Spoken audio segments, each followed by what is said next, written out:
살아 역사하신 하나님께서 오늘 여러분들에게 말씀으로 찾아와 주시기를 축복합니다.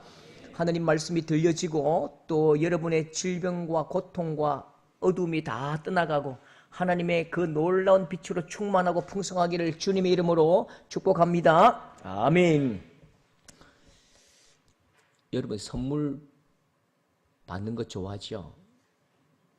근데 황당한 선물을 받을 때는 기분이 굉장히 안 좋습니다. 2020년 그 TV에 한번 그 대서특필됐던 일이 있는데 자유한국당 황땡땡 대표가 이제 조계종 총무원장님께 설맞이 선물을 드렸습니다. 그 총무원장님 이제 절에 총무원장님이 와 한나라당 대표한테서 이게 선물이 왔습니다. 스님 딱 뜯는 순간 기절을 해버렸대요. 너무 황당해서. 그 선물이 뭐냐면 육포를 보낸 거예요. 육포를. 그래 먹을 수도 없고 이 논리나 이렇게 이제 막 싸움이 나왔는데 급하게 이 사실을 알고 당직자들이 와서 사과하고 그렇게 이제 거두어 갔지요. 용서를 빌었습니다. 이제 저희가 이제 목사 때 결혼하면 좀 괜찮은데요.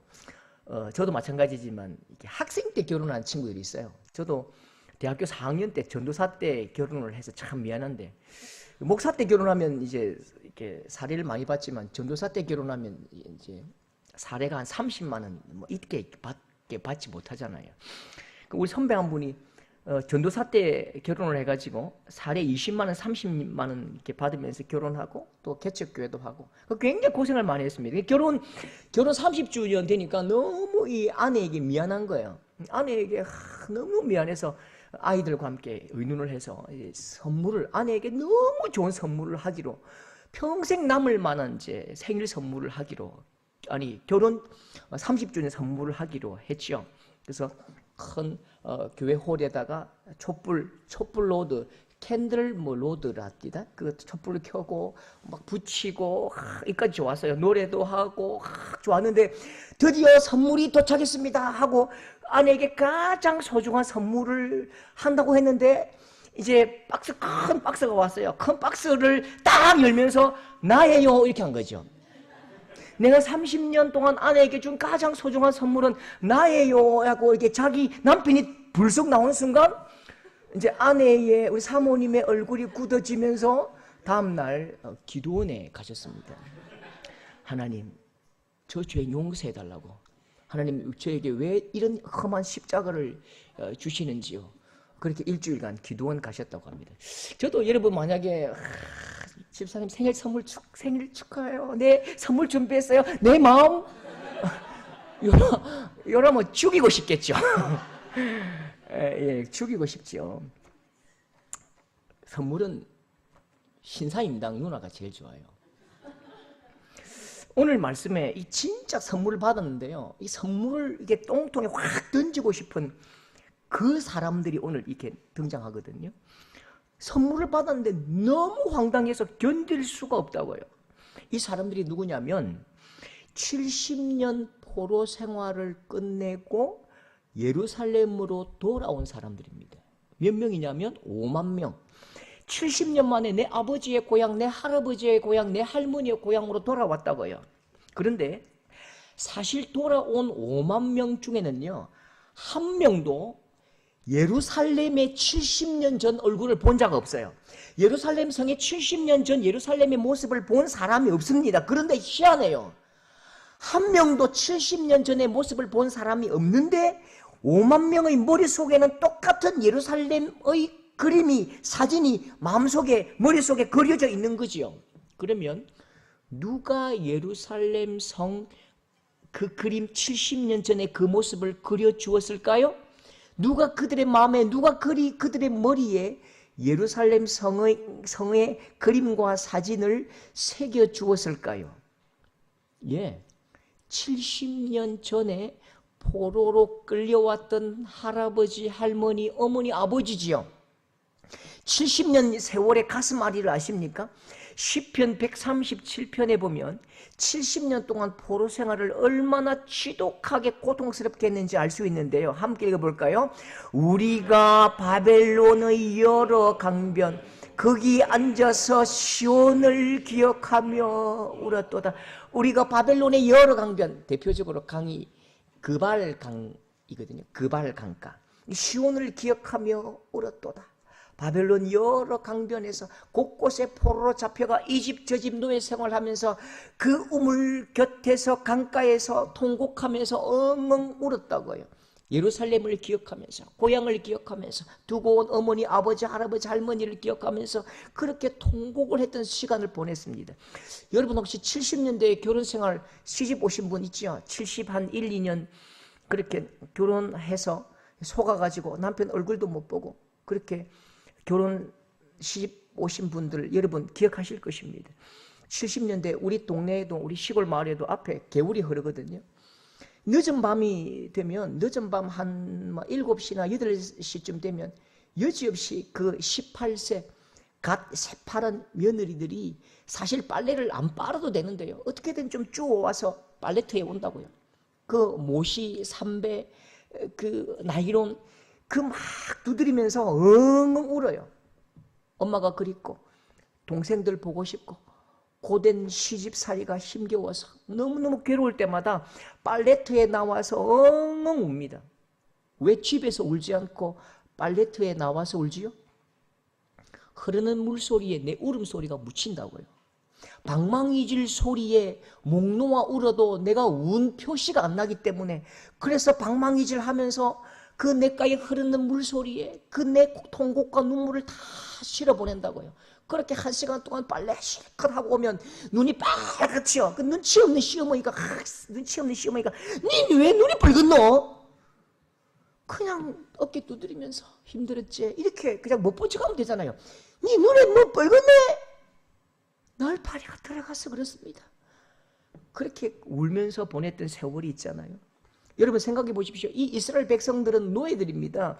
노예들이 고향이 그립다고 엄마 품이 그립다고 집에 앉아서 통곡을 하겠습니까? 울겠습니까? 부모 형제가 생각나서 큰 소리로 통곡하다가는요 이 맞아 죽을 일이지요. 그러니까 밤만 되면 하나 둘 종들이 빨랫감을 가지고 나온다고요. 흐르는 물소리에 눈물도 흘러보내고 바람 소리에 내 아픈 사연도 그렇게 실어 보냅니다. 흘러가는 물줄기에 날아가는 바람에 고향에 전할 소식을 그렇게 실어 보낸 세월이 70년 동안 그렇게 살아왔다고요. 여러분 그런 노래 아시죠? 여러분 그런 노래 불러봤죠? 떠나올 때 손 흔들며 짓던 그 미소 별빛 속에 아른거린다. 밤새워 고향 찾아가는 철새야 사랑한다 전해주렴. 어머니 웃을 게 아니고 이 눈물 이 노래 아시죠 여러분? 불렀잖아요. 그 팔레트에서 불러봤잖아요. 그 6.25 때 이 노래 불렀잖아요. 떠나올 때 손 흔들며 짓던 그 미소 별빛에 아른거리고 밤새워 고향 찾아 떠난 철새야 내 마음 사랑한다고 우리 어머니에게 전해주려면 어머니 그렇게 바벨론 강가에서 포로들이 울면서 눈물 흘린 그 눈물이 바벨론의 강이 되고 눈물이 되고 그렇게 흘러 갔다고요.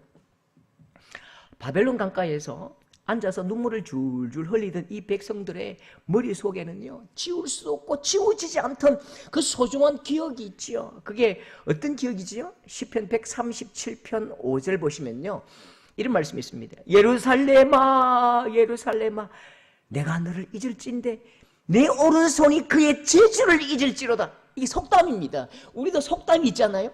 이게 이스라엘의 속담입니다.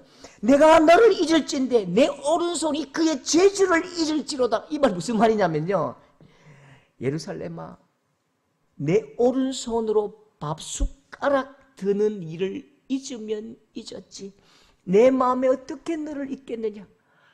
내 사랑아 내 사랑아 내가 너를 어떻게 잊겠느냐. 어머니 아버지 내가 어떻게 어머니 아버지를 잊어요. 그 말의 속담이 오른손이 그의 재주를 잊을지로다. 이렇게 속담이 있습니다. 그래서 누울 때나 일어날 때에 자녀들에게 손주들에게 날마다 할아버지 할머니가 손주들에게 아들들에게 들려주고 전해주는 이야기가 있는 거예요. 그게 이겁니다. 철수야 철수야, 할머니 고향에는 예루살렘이라는 큰 성이 있어. 거기에는 하늘 높이 솟은 성전이 있거든. 그게 있잖아. 얼마나 대단한지. 거기서 하나님 앞에 예배를 드리고 양들을 잡고 우리가 죄 사함을 얻고 하나님께서 함께 하셨어. 그리고 조금만 더 나가면 양들이 풀을 뜯고 수금을 타고 그렇게 노래했단다. 하나님을 잘 섬긴 다윗 임금이 얼마나 큰 복을 받았는지 세상 모든 나라 사람들이 그렇게 다 와서 절하고, 솔로몬 왕이 얼마나 지혜로웠던지 저 있잖아 아프리카에서 그 시바의 여왕들이 와서 백향목 나무를 실어 와서 조공을 바치고 지혜를 듣고, 이야 그때 대단했었어. 야, 진짜 최고였어. 우리는 하나님의 백성이야. 알았지? 그렇게 매일 밤마다 화롯불에 앉아서 할머니 할아버지가 들려주는 이야기가 어떤 이야기라고요? 예루살렘 성 이야기, 성전 이야기, 양치던 다윗 이야기, 솔로몬 이야기, 화려한 궁정과 도시, 밀이 자라고 양떼가 풀을 뜯는 쉴만한 물과 푸른 초장, 그 이야기를 계속 들려주는 것입니다. 바로 그렇게 할아버지, 할머니, 아버지와 어머니가 들려주셨던 그 이야기, 마음속에 그려주셨던, 머릿속에 새겨주셨던 그 예루살렘 성전, 예루살렘 그 엄청난 성 하나 마음에 새기고 기대에 부풀어 70년 만에 돌아왔다고요. 우리 그 반월 땅에서 큰 고개 오골이 살짝 넘어오면 뭐가 보이지요? 내랑동이 보입니다. 그 느낌으로 이 고개만 살짝 넘으면 예루살렘 성이에요. 심장이 막 벌렁벌렁 거리는 거예요. 침이 꼴깍꼴깍꼴깍 넘어가고 그렇게 부푼 꿈을 꿈고 이제 드디어 예루살렘 성으로 돌아왔다. 이제 성전을 보는구나. 그렇게 5만 명, 돌아온 5만 명에게 주신 하나님의 선물, 내 머릿속에 새겨진 예루살렘, 내 마음속에 그려진 그 찬란한 하나님의 성전, 그렇게 마음에 품고 하나님 주신 그 선물을 덥석, 말씀을 덥석 받고 왔다고요. 그런데 이게 웬일이죠? 이게 이게 어떤 상황입니까? 예루살렘 입구에 딱 들어왔는데 입을 다물 수가 없는 거죠. 옆에 사람에게 묻습니다. 우리 여기 맞아? 우리 길 잃어버린 거 아니야? 우리 여기 맞나? 제대로 온 거 맞아? 확실히 우리 할아버지 할머니가 그렇게 말씀하시던 그 땅이 여기가 맞니? 우리가 잘못 온 거 아니야? 지금 이 5만 명이 돌아온 이 젊은이들의 눈에 보이는 예루살렘은 내 머릿속에 새겨진 그 땅과 전혀 다른 땅인 거지요. 성전은 흔적도 없고요. 땅은 먼지만 막 날리고요. 도시는 폐허가 되고 사람이 살지 않습니다. 70년 포로 생활에 남아있던 그 우리 이스라엘 백성들은 전부 흩어져 버리고 온갖 족보도 없고 뭐 이유도 없는 그 잡족들이 살아가고 들깨와 길냥이들과 쥐떼가 우울거리는 쓸모없는 땅이 되어버린 거지요. 마치 30년 결혼식 선물로 남편의 마음만 받은 그 아내의 황당한 마음, 5만 명이 그 고통을 느끼고 있다고요. 그 고통이 마음속에 훅 밀려온다고요. 너무 억울하잖아요.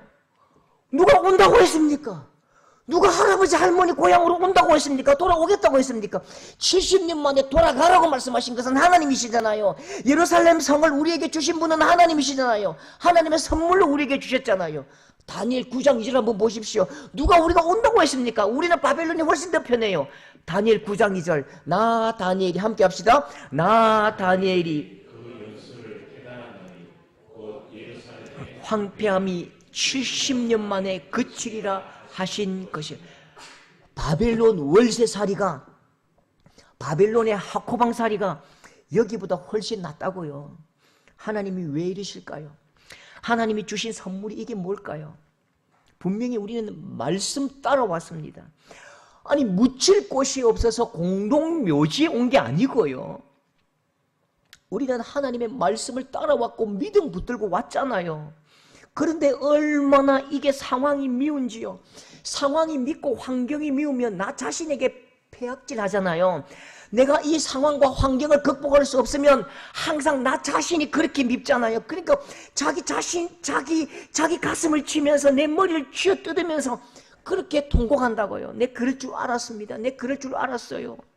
우리 같은 거지 새끼들은 그냥 바빌론 강가에 처박혀 뒤져버려야 되는데 뭔 새로운 땅에서 팔자 고치겠다고 뭘 그렇게 팔자 고쳐볼 거라고 여기까지 와서 찌질하게 그렇게 이 더러운 땅에 왔는지 이 말씀을 믿고 온 자기가 너무 미운 거예요. 그러니까 말씀 그거 믿은 우리가 바보요. 그거 믿다가 돌아가신 우리 할머니 할아버지가 진짜 바보요. 꼴 줬어 할매 할배요. 할매 할배요. 그렇게 우리 사기 친 게 그렇게 기분 줬어. 우리 꼬라지 안 보소. 그렇게 할아버지 할머니를 원망하면서 침 뱉으면서 그렇게 고통 속에 그 멍하니 하늘만 바라보고 있는 거죠. 있을 수도 없고 돌아갈 수도 없고 있으면 어떻게 합니까? 돌아가면 어떻게 합니까? 소망이라고는 씨알도 찾을 수 없는 그곳에 어쩌면 낯선 곳이지요. 그곳에 덩그러니 앉아서 하늘 한번 보고 땅 한번 보고 한숨 쉬고 그렇게 남겨져 있는 거죠. 앞으로도 갈 수 없고 돌아갈 수도 없는 그 땅에서 한숨만 푹푹 쉬고 있을 그때에 하나님께서 그 절망한 이스라엘 백성들 가운데 또다시 말씀을 주십니다. 그 말씀이 오늘 이 스가랴에게 환상으로 주신 이 말씀이지요. 1절 보십시오. 한 사람이 청량줄을 그의 손에 잡았기로. 2절 내가 어디로 가느냐 물은즉 예루살렘을 청량하여 그 너비와 길이를 보고자 하노라. 환상입니다. 너무너무 절박하니까 하나님께서 선지자를 통해서 말씀하시지도 않으시고 선지자에게 그냥 환상을 주시는 거죠. 빨리 가라 빨리 가라 내가 너에게 환상을 보이리니 이 환상을 증거하라. 여러분 청량줄을 잡은 천사가 무엇을 재러 간다고요? 하나님께서 천사를 보이셨는데 이 천사가 청량줄을 가지고 이전에 예루살렘을 청량하여 그 너비와 길이를 보고자 하노라. 천사가 막 청량하는 거죠. 예루살렘 성에 뛰어와가지고 그 재봐라 재봐라 몇 미터냐 가로 1km 2km 세로 2km 3km. 왜 청량하죠? 청량하는 이유가 뭘까요? 저희 고향 시골 마을에 저 건너편에요. 개천 저 건너편에 한 2km 지점에 큰 들판에 흉측한 뭔가가 하나 섰어요. 쓰레기 집화장인데요. 그 진짜 이상해요. 우리는 경남 함안군 칠연면인데 왜 마산에서 버린 쓰레기를 왜 우리 동네에 버리죠? 지금 같으면 제가 가가지고 빨간띠 들고 물러와라 물러와라 막 보상하라 보상하라 했을 건데 그때 1980년대 그때는 제가 너무 어렸어요. 그때는 8살밖에 안 돼가지고 데모를 못 하겠더라고요. 그 엄청난 쓰레기 더미, 산 같은 쓰레기 더미를요, 거기다가 막 밀어붙이는데요. 하루에 트럭, 8톤 트럭 수십 대씩 와가지고 그 개천에 쓰레기로 그냥 메워버립니다. 쓰레기 태우는 연기 독합니다. 쓰레기 악취가 너무너무 힘들었습니다. 근데 참 희한한 게요. 도시 사람들이 버린 쓰레기는 좀 우리가 버리는 거하고 다르더라고요. 도시 사람들이 버린 쓰레기는 쓸만한 게 굉장히 많아서요. 그 8살 된 우리가 7살, 8살 우리가 이 넝마주의처럼 이렇게 배낭을 메고 거기 뒤져가지고 뭐 쭉 왔다니까요.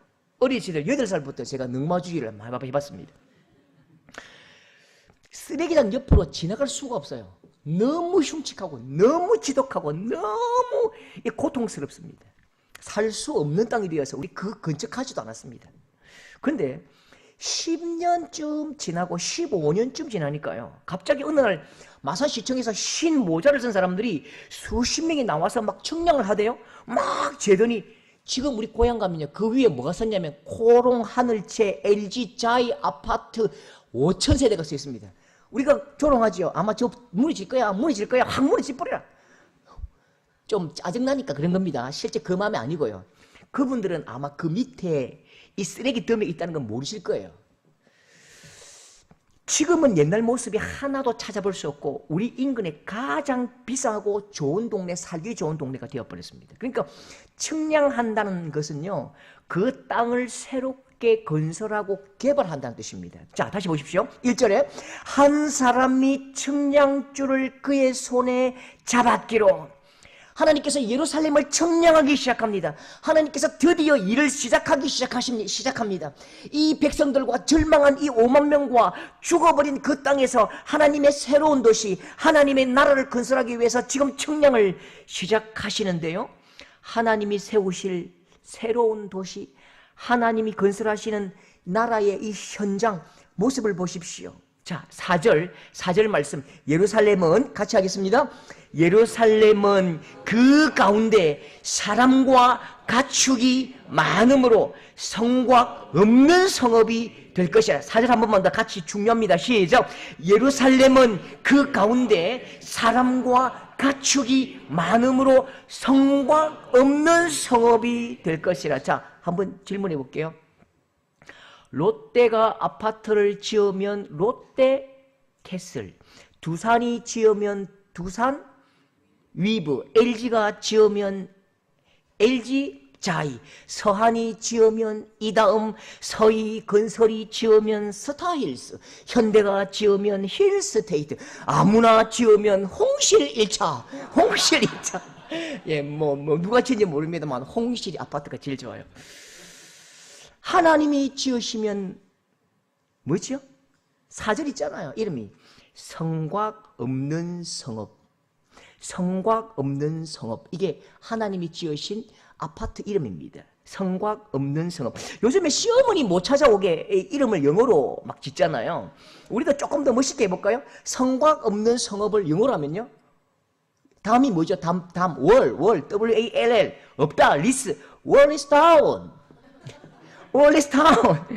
하나님이 지으시면 다릅니다. Wall is down.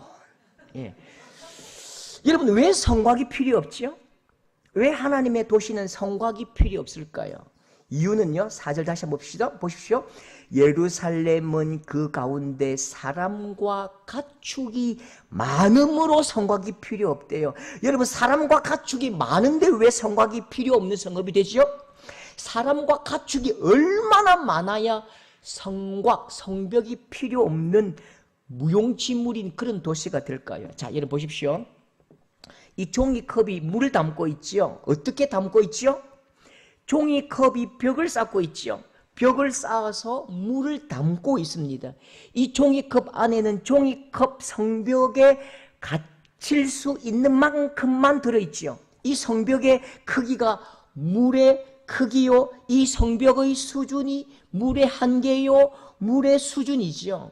여러분, 가창에 가면 가창댐, 안동에 가면 안동댐, 합천 가면 합천댐이 있는데요. 댐은 성벽, 성곽의 크기만큼 차 있습니다. 그래서 종이컵의 물은 종이컵 담벼락만큼 크고, 가창댐은 가창댐의 담벼락만큼 크고, 합천댐은 합천댐 담벼락만큼 크고, 안동댐은 안동댐 담벼락만큼 큰 것이요. 그래서 담벼락, 그건요, 나의 한계요, 나의 크기요, 나의 정체성이죠. 담고 있는 그 물의 정체성이요, 크기요, 한계인 것입니다. 담벼락의 크기가 내 수준이요, 담벼락의 크기가 내 모양이요, 담벼락이 곧 나의 정체성이요, 절대로 그 수준을 벗어날 수가 없는 거지요. 그런데 만약 이 종이컵에다가 안동댐 물을 다 부어버리면요, 합천댐 물을 다 부어버리면요, 이 종이컵 담벼락이 그 물을 가둘 수 있습니까? 종이컵이 가둘 수 없지요. 종이컵이 물속에 담겨버립니다. 자, 그러면 그때 이 종이컵은 성곽이 필요 없는, 성곽 없는 종이컵이 되는 거지요. 여러분, 다시 한번 정리해 볼게요. 담벼락, 성곽, 그건요, 나의 한계를 결정하는 것입니다. 성곽은 나의 울타리고, 성곽은 나의 지경이고, 성곽은 나의 정체성이고, 성곽, 그게 내 한계고, 내 모든 것입니다. 여러분, 스가랴와 돌아온 5만 명은 눈으로 똑똑히 목격했습니다. 지금 예루살렘 꼴이 어떤 꼴입니까? 무너지고 망가지고 부서지고 어떤 생명도 거기에 깃들일 수 없는, 부족해요, 불가능해요, 불가능해요, 불능이에요. 그 속에서 이 백성들은 어떤 꿈을 꿀까요? 불가능하고 부족하고 미약하고 아무것도 없고 절대 불가능한 이 속에서 이 사람들은 아마 꿈을 꾸어도 그렇게 꿈꾸겠지요. 기도해도 그렇게 기도하겠지요. 하나님, 성전 10평짜리만 안 되겠습니까요? 하나님 양 한 50마리만 좀 안 될까요? 하나님 삼시세끼만 좀 먹을 수 있으면 안 될까요? 그렇게 찌질하고 볼품없는 꿈을 꿀 수밖에 없지요. 여러분 사람은 누구나 꿈을 꿉니다. 그런데 사람은 꿈을 꾸어도 자기 꼴만큼, 자기 한계만큼, 자기 수준만큼 꿈을 꿀 수밖에 없는 존재입니다. 채울 수 있을 만큼 다 채우고 넓힐 수 있을 만큼 다 경계를 허물어도 이 5만 명은 꿈을 꾸어도 내 꼴을 벗어나지 못하는 거지요. 예루살렘 성 앞에 선 이 백성들은요, 미약하고 허약하고 유약하고 볼품없고 찌질하고 보잘것없는 꿈을 꿀 수밖에 없다고요. 왜요? 내 꼴이 보잘것없으니까요. 내가 너무 미약하니까요. 내가 너무 볼품없으니까, 내가 아무것도 아니니까 아무것도 아닌 꿈을 꿀 수밖에 없다고요. 그게 내 울타리고 내 한계라고요. 그런데 아무것도 아닌 나를 하나님이 만지시기 시작했고, 불가능한 나를 하나님이 청량하기 시작했고, 절대 아무것도 할 수 없는 나에게 하나님께서 하나님의 마음으로, 하나님의 방식으로 다시 새로운 도시를 세우기 시작하셨다고요. 어떤 도시라고요? 4절, 예루살렘은 그 가운데 사람과 가축이 많음으로 너희 수준은 양 몇 마리 비피할 거 조금, 예배 쳐서 조금, 그것 나에게 기도하고 그거 소망하지만 웃기지 마라.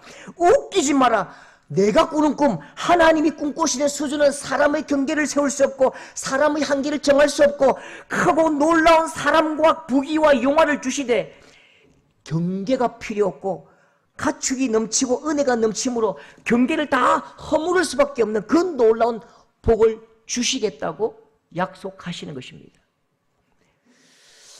여러분, 하나님께서 예루살렘 성을 다시 세우시면서 성곽 없는 성읍이라고 하셨지요. 사실 그 뒤에는요, 또 성곽이 있대요.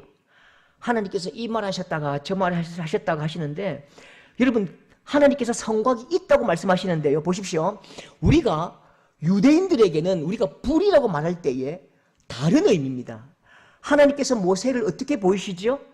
떨기나무에 붙은 불로 보이시지요. 갈멜산 엘리야에게 어떤 모습으로 나타나시지요? 불이 떨어지지요. 오순절 성령이 임하실 때에 불의 혀 같은 모양이지요.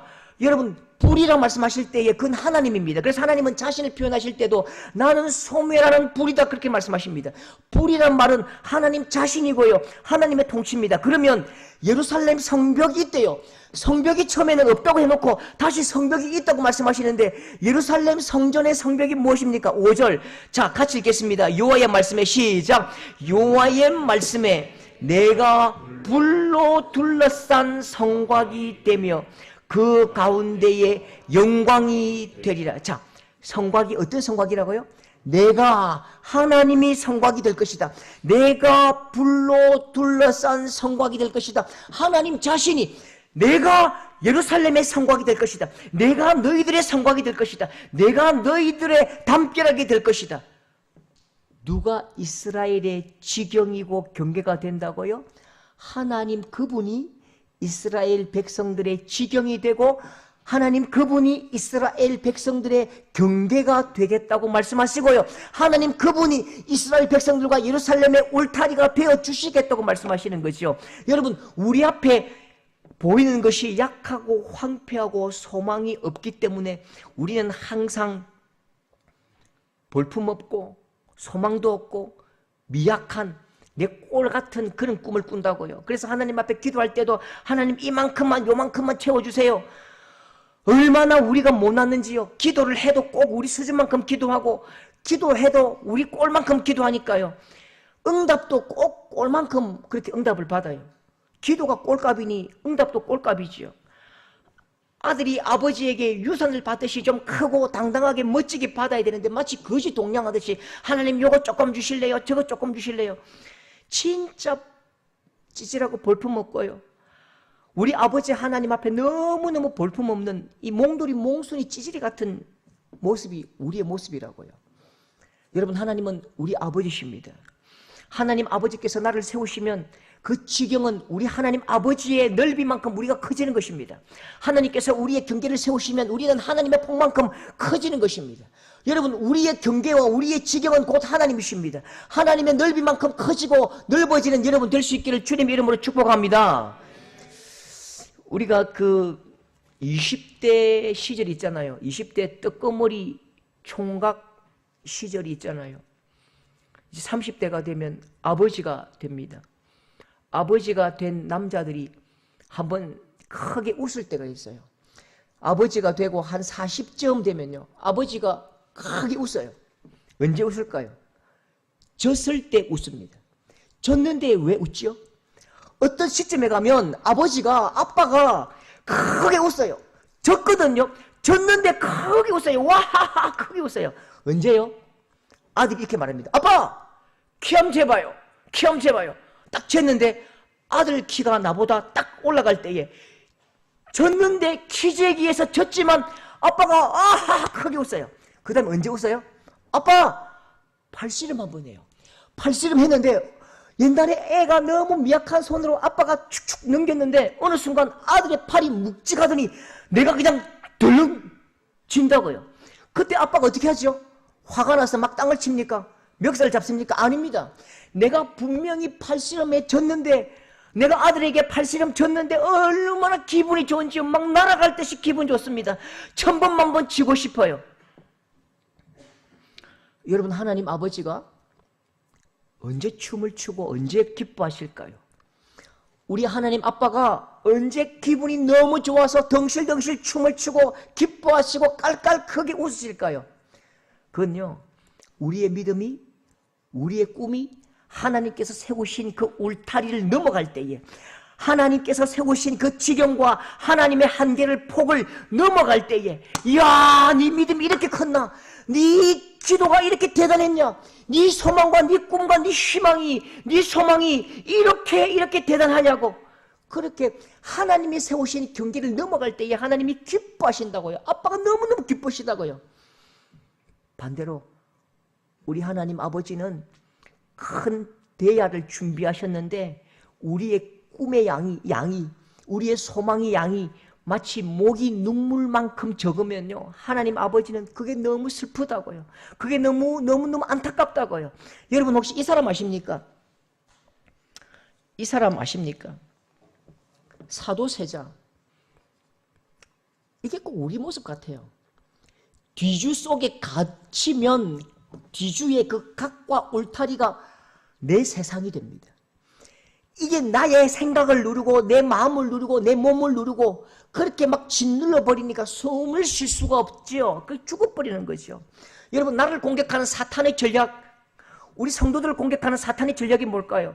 우리를 내 속에 가둬버립니다. 내 속, 이 뒤주 같은 내 속에 가둬버린다고요. 넌 그 속에 들어가, 네 한계 속에 들어가. 네 한계, 네 생각, 네 통장, 네 주머니, 네 주식, 그게 너의 한계야. 그 속에 꿈꾸어. 그게 너의 세계야. 그렇게 나 속에 밀어넣고 각을 치고 숨막히게 만들고 죽어버리게 만든다고요. 그러니까 세상을 향해서 움츠려들고 식은땀 나고 무시당하고 그렇게 징징대도록 만드는 것이 사탄의 전략입니다. 여러분, 우리 서도교회가 꼭 예루살렘 성벽을 보면서 넉넉히 바라보는 이 백성들의 마음 같지 않습니까? 우리의 힘은 사실 미약해요. 사실 제가 봐도 어떻게 할 길이 없고 할 수가 없어요. 여러분, 그런데요, 여러분이 분명히 아십시오. 4절 말씀, 예루살렘은 그 가운데 사람과 가축이 많으므로, 예루살렘은 그 가운데 사랑과 가축이 많으므로, 여러분, 우리 서도교회는 그 가운데 사랑과 복이 많으므로 성곽 없는 교회가 될 것이라. 여러분, 이게 하나님께서 우리에게 주신 복이요, 축복이요, 은혜인 줄 믿으시기 바랍니다. 내 한계 속에 가둬버리면 나는 아무것도 할 수 없다니까요. 내 통장과 내 지식과 내 손아귀에 가두면 우리는 아무것도 할 수 없어요. 맞아요. 그런데 하나님께서 청량하시면, 하나님의 세우신 경계가 우리의 경계가 되고 하나님께서 세우신 그 지경이 우리의 한계가 된다면 우리는 하나님의 복만큼, 우리는 하나님의 넓이만큼, 하나님의 마음만큼, 하나님의 생각만큼 크고 놀라운 일을 이룰 수 있는 것입니다. 여러분, 우리 서도교회는 진실로 하나님께서 청량하시고 복 주심으로 우리의 한계 속에는 불가능하지만 그 가운데 사람이 넘치고 복이 많음으로 성곽 없는 교회가 될 것입니다. 이 공간을 뛰어넘어서 여러분, 이 대구 땅에 가장 소중한 우리 교회 될 수 있기를 주님의 이름으로 축복합니다.